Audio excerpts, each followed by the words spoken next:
Assalamualaikum warahmatullahi wabarakatuh. Perkenalkan, saya Kamelia Zahra Ardiani dengan NIM belakang 150.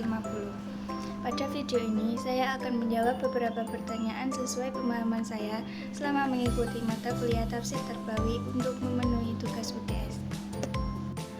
Soal yang pertama yaitu menjelaskan pengertian perbedaan antara tarbiyah, taklim, dan tadris disertai dengan ayat-ayat Al-Quran, terjemahan, dan tafsir tarbawinya.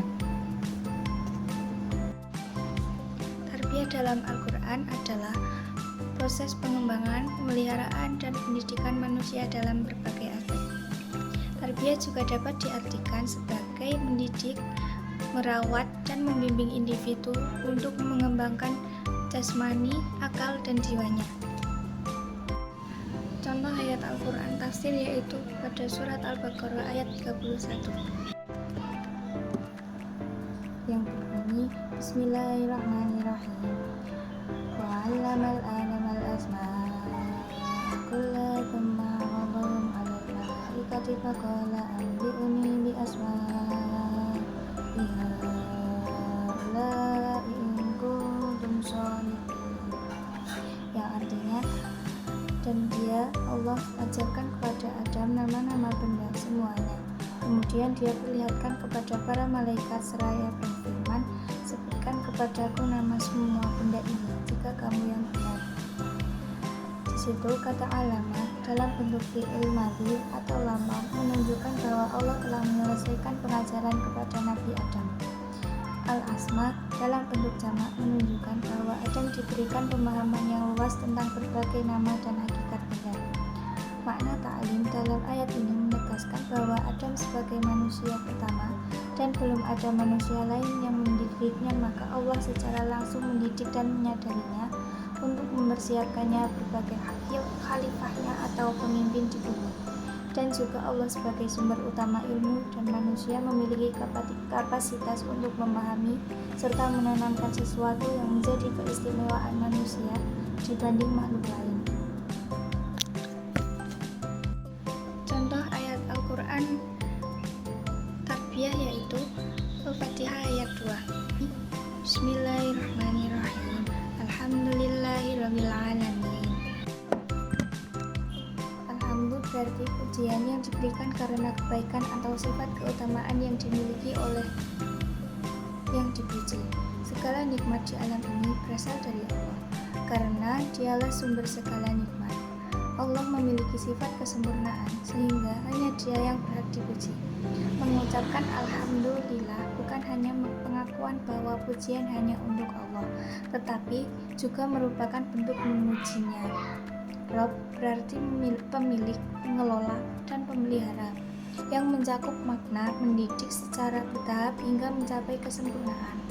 Alamin berarti seluruh alam yang mencakup semua makhluk seperti tumbuhan, binatang, manusia, benda, dan makhluk halus atau malaikat dan jin. Beberapa mufassir mengkhususkan alamin hanya pada makhluk berakal seperti manusia, malaikat, dan jin, tetapi makna aslinya lebih luas. Pada lafaz Rob itu menunjukkan bahwa ayat ini dikaitkan dengan ayat tarbiyah. Dengan demikian, Allah adalah pendidik seluruh alam. Tidak ada satu makhluk pun yang terlepas dari didikannya. Allah mendidik makhluknya dalam arti luas, mencakup segala aspek kehidupan. Taklim berasal dari akar kata alama yang berarti mengajarkan, memberikan pengetahuan atau mendidik.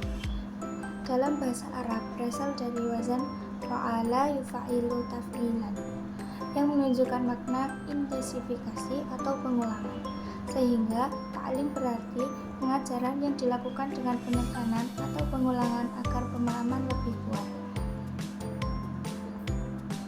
Perbedaan antara taklim dan tarbiyah yaitu taklim lebih berfokus pada pemberian ilmu, sedangkan tarbiyah berfokus pada pembinaan karakter dan akhlak. Peran pendidik dalam taklim bertugas untuk menyampaikan ilmu dengan jelas dan sistematis, sedangkan tarbiyah berperan sebagai pembimbing, teladan, dan pembentuk karakter. Metode biasanya taklim membentuk pengajaran langsung seperti ceramah, sedangkan Tarbiyah prosesnya lebih luas dan mendalam seperti melibatkan pengalaman hidup. Tujuan taklim agar seseorang memiliki pengetahuan tentang sesuatu bidang ilmu, sedangkan tarbiyah agar seseorang memiliki karakter yang baik. Selanjutnya adalah tadris. Tadris merupakan master yang berasal dari kata darosa yadrusu darosan, yang berarti pengajaran atau pembelajaran. Dalam kasus bahasa Indonesia, pengajaran berarti proses, cara, pembuatan mengajar. Dalam kasus bahasa Indonesia, pengajaran berarti proses, cara, perbuatan mengajar. Jadi, tadris adalah pengajaran atau pembelajaran yang dilakukan dengan cara membacakan, menjelaskan, dan mendiskusikan, supaya peserta didik dapat memahami serta mengamalkan dalam kehidupan sehari-hari. Contoh ayat Al-Quran yang menjelaskan tentang tadris yaitu surat Al-Qalam ayat 37 yang berbunyi Am lakum kitabun fi tadrisun, artinya atau apakah kamu mempunyai kitab yang diturunkan Allah yang kamu pelajari. Di situ tadrusun berarti mempelajari atau meneliti sesuatu guna diambil manfaatnya. Dalam konteks ini, tadrusun adalah membahas dan mendiskusikan kitab suci untuk mengambil informasi dan pesan-pesan yang dikandungnya.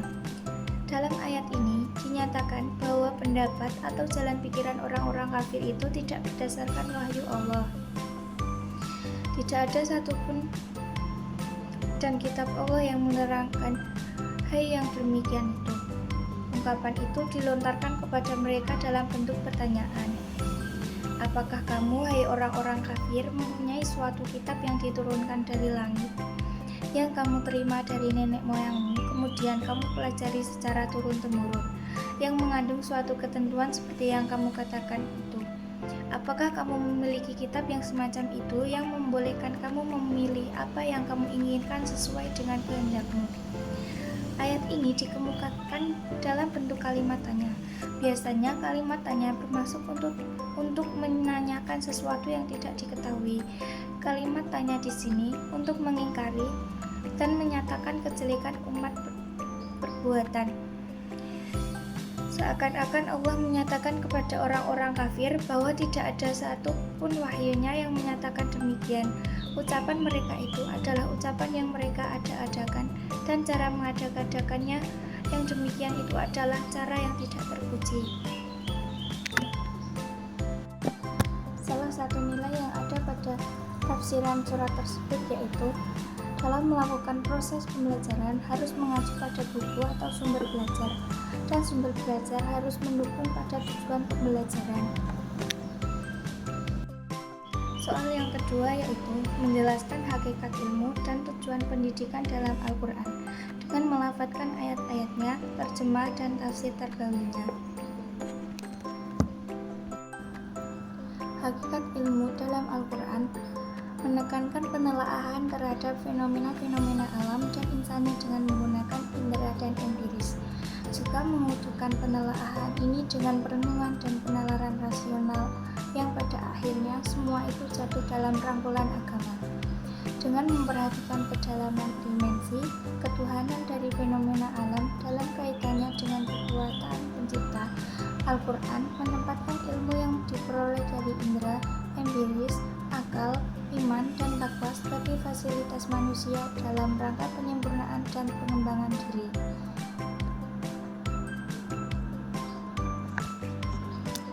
Tujuan pendidikan yaitu 1. Menumbuhkan akhlak mulia. Yang kedua, mewujudkan manusia yang berilmu dan berwawasan luas. Yang ketiga, menyebarkan nilai-nilai kebenaran dan keadilan. Yang keempat, membentuk individu yang berpikir kritis dan reflektif. Yang kelima, meningkatkan pemahaman tentang Allah atau Tauhid.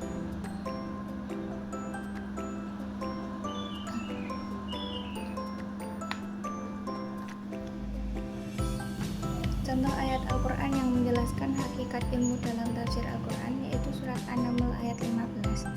Bismillahirrahmanirrahim. Walaqad atayna Dawuda wa Sulaimana ilma wa qala alhamdulillahilladzi fasalna ala katsirin Dan sesungguhnya kami telah memberi ilmu kepada Daud dan Sulaiman, dan keduanya mengucapkan, segala puji bagi Allah yang melebihkan kami dari kebanyakan hamba-hambanya yang beriman. Tafsir Al-Wajiz atau Syekh Prof. Dr. Wahban Az-Zuhaili, pakar fikih dan tafsir negeri Suriah, Allah mengabarkan Dia telah memberikan kepada nabinya Daud dan anaknya Sulaiman ilmu yang banyak serta hikmat dan kekuasaan. Maka mereka berdua amalkan ilmu tersebut dan memuji kepada Allah dengan rasa syukur atas pemuliaannya dan karunia bagi keduanya atas para makhluk di zaman mereka berdua. Ayat ini menunjukkan atas kemuliaan ilmu dan tingginya kedudukan pemiliknya. Contoh ayat Al-Quran yang menjelaskan tentang tujuan pendidikan yaitu surat Saba ayat 28. Bismillahirrahmanirrahim. Wama arsalnaka illa kaffatan linnasi basyiran wa nadhiran walakinna aktsarun nasi la ya'lamun. Artinya, dan kami tidak mengutus kamu melainkan kepada umat manusia seluruhnya sebagai pembawa berita gembira dan sebagai pemberi peringatan, tetapi kebanyakan manusia tiada mengetahui. Menurut tafsir As-Sa'di atau Syekh Abdurrahman bin Nasir As-Sa'di, pakar tafsir abad 14 Hijriah, Allah memberitakan bahwasanya tidaklah Dia mengutus Rasulnya Muhammad melainkan agar menyampaikan berita gembira kepada seluruh manusia tentang pahala dari Allah dan menyampaikan kepada mereka amal perbuatan yang dapat mengantarkan kepadanya dan memberi peringatan akan azab Allah, lalu mengabarkan tentang amal yang mengantarkan kepadanya. Jadi, kamu sama sekali tidak mempunyai campur tangan dalam urusan tersebut, dan semua yang diusulkan kepadamu oleh kaum yang mendustakan dan keras kepala bukanlah tugasmu. Itu semua ada di tangan Allah, tetapi kebanyakan manusia tiada mengetahui. Maksudnya, mereka sama sekali tidak mempunyai ilmu yang sahih. Malah mereka sebenarnya adalah orang-orang bodoh atau orang-orang yang keras kepala yang tidak mau mengamalkan ilmunya, sehingga seakan-akan mereka tidak mempunyai ilmu. Dan di antara tanda mereka tidak mempunyai ilmu adalah Allah menjadikan mereka tidak memperoleh jawaban dari apa yang mereka minta, berupa usulan kepada Rasul sebagai sesuatu yang mengharuskan mereka untuk menolak dakwahnya. Yang ketiga yaitu menjelaskan maksud dari teks kitab Sofa Al-Tafsir berikut ini. Qurtubi berkata, nama ini Allah, paling besarnya nama Dia, yaitu Allah, yang paling sucinya nama Tuhan dan mencakup semua nama-namanya. Dan Dia, Allah, itu nama bagi keberadaan yang pasti, yang mencakup ke seluruh sifat-sifat ketuhanan, yang disifati dengan sifat-sifat ketuhanan, yang tunggal terhadap eksistensi yang kelayak atau benar. Tidaklah ada Tuhan kecuali Dia, Maha Suci Allah. Kata Rob diambil dari kata tarbiyah, dan Dia tarbiyah memperbaiki kondisi atau keadaan sekitar dan memelihara urusannya. Adapun kalimat-kalimat Rob dipakai untuk beberapa makna. 1. Raja, 2. Pembaharu atau yang memperbaiki, 3. Yang disembah, 4. Tuan yang ditaati. Mungkin sekian jawaban yang dapat saya sampaikan. Apabila ada kesalahan kata ataupun kurang bisa dimengerti, mohon dimaafkan untuk sebesar-besarnya. Wassalamualaikum warahmatullahi wabarakatuh.